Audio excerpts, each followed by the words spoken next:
ஆசீர்வதிக்கிற தேவன். அல்லேலூயா. ஆசீர்வாதத்தை விரும்புகிற தேவன். அல்லேலூயா.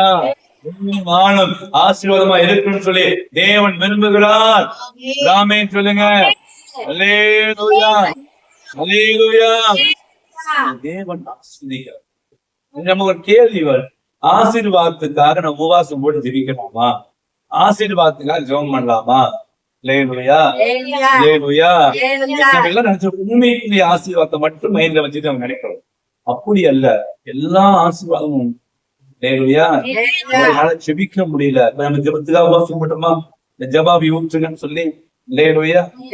ஏன்னா உயிரே வானத்தில் வரக்கூடிய ஆசீர்வாதம். அல்லேலூயா. எங்க அபிஷேகம் பெறல, என் குடும்பம் ரட்சிக்கப்படல, ஆசீர்வாதம் பூமிக்குரிய மட்டும் ஆகக்கூடாது.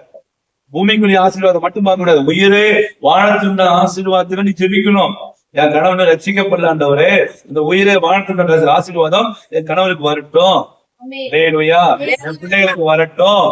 இன்னும் அபிஷேகம் பெற்றுக்கொள்ளாம இருக்காங்க, இன்னும் எனக்கு ஜெபிக்க தெரியல, அப்படின்னு கேட்கணும். அல்லேலூயா. ஆசீர்வாதத்துக்காக ஜெபிக்கலாமா அப்படின்னா வேதம் என்ன சொல்லப்படுது அப்படின்னா,